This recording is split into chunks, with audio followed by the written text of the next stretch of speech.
Ce vendredi 9 juin 2023, Giuseppa a donné des nouvelles sur l'état de santé de la petite Giorgia. Le rendez-vous chez le pédiatre ne s'est pas passé comme prévu. Voilà que les deux parents se retrouvent grave saoulés et perdus à cause de conseils contradictoires. Giuseppa et Paga sont des parents comblés depuis qu'ils ont accueilli leur petite princesse. La maman a fêté le premier mois de sa fille Giorgia avec de tendres clichés. Une famille parfaitement soudée et unie. Si est d'ailleurs sur les réseaux sociaux que leurs fans peuvent suivre leurs aventures. Paga, qui s'est volontairement retiré du monde de la télé-réalité, prend son rôle de papa très à cœur.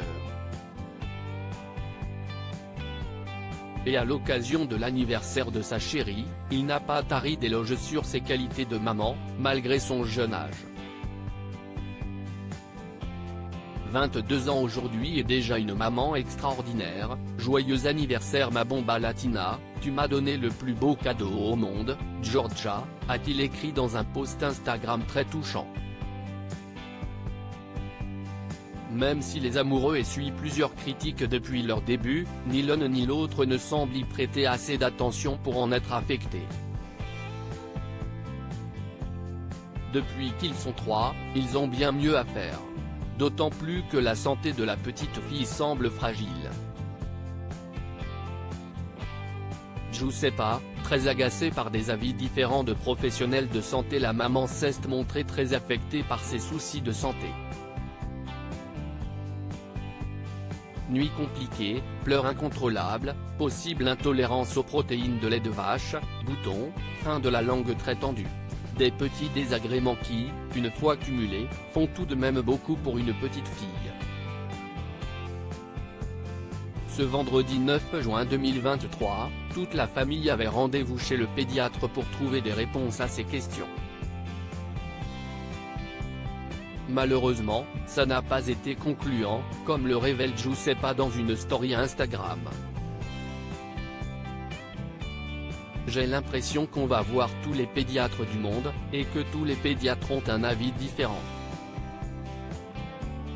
Très agacée, elle a alors énuméré toutes les versions entendues.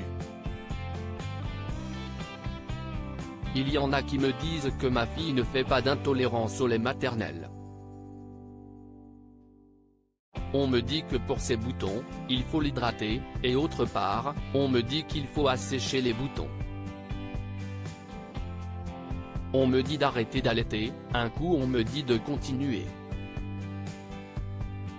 On me dit de passer à une crème antibio, et après on me dit, surtout pas, il n'y a aucun besoin d'une crème antibio, vous avez juste à hydrater. Je n'en peux plus, je ne sais plus quoi penser. Pas facile de savoir ce qui ne va pas chez un nourrisson. Giuseppa est au moins rassurée sur un point, la conclusion, si est qu'on ne sait toujours pas où on en est, on a acheté une crème pour les boutons de la petite, on va voir ce que ça donne.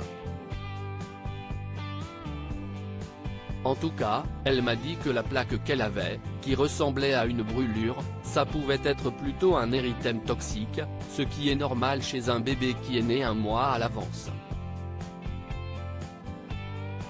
Voilà au moins une nouvelle rassurante. La question de l'allaitement reste encore en suspens.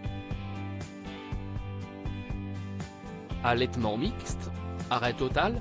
Je suis vraiment perdu, confie la maman. Avec un peu de chance, cet appel au secours lui permettra d'avoir de précieux conseils.